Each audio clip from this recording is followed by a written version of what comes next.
নির্বাহী আদেশে এবার দুর্গাপূজার ছুটি বাড়ল একদিন। আগামী বৃহস্পতিবারকে ছুটির আওতায় নিয়ে আজই প্রজ্ঞাপন জারি করার কথা জানিয়েছেন প্রধান উপদেষ্টার বিশেষ সহকারী মাহফুজ আলম।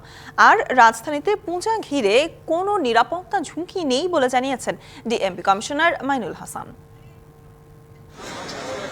দুর্গাপূজার সার্বিক পরিস্থিতি আর পূজা আয়োজকদের সঙ্গে দেখা করতে মঙ্গলবার সকালে ঢাকেশ্বরী মন্দিরে যান প্রধান উপদেষ্টার বিশেষ সহকারী মাহফুজ আলম ও প্রেস সচিব শফিকুল আলম।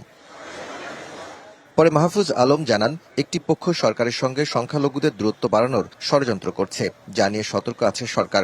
সংখ্যালঘু সম্প্রদায়ের পক্ষ থেকে নিরাপত্তাহীনতা নিয়ে যেসব অভিযোগ করা হয়েছে সে বিষয়ে ব্যবস্থা নেওয়া হবে বলেও জানান তিনি।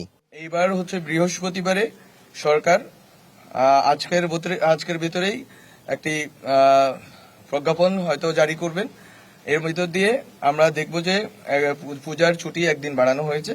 কোন রকম ষড়যন্ত্রকারী দেশে বিদেশ থেকে কোন রকম ষড়যন্ত্রকারী কোন রকম স্পেস পাবে না, এটা হচ্ছে আমাদের প্রতিজ্ঞা এবং এই প্রতিজ্ঞা আমরা আপনাদের সবার সহযোগিতা কামনা করছি।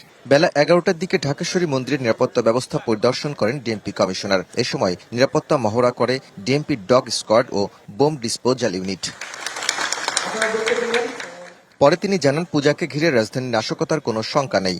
আমরা আশা করছি এবছর দুর্গাপূজা উৎসব অনুষ্ঠান অত্যন্ত শান্তিপূর্ণভাবে কোন বাধাবিঘ্ন ছাড়াই অনুষ্ঠিত হবে। যে পুলিশ অনেক অ্যাক্টিভ রোলে ফিরে আসছে এবং এই যে পূজা অনুষ্ঠান আমরা অত্যন্ত দৃঢ় মনোবল নিয়ে এই যে আমাদের যে উপর যে দায়িত্ব কর্তব্য আছে সেটি পালন করব, এতে কোনো ব্যত্যয় ঘটবে না।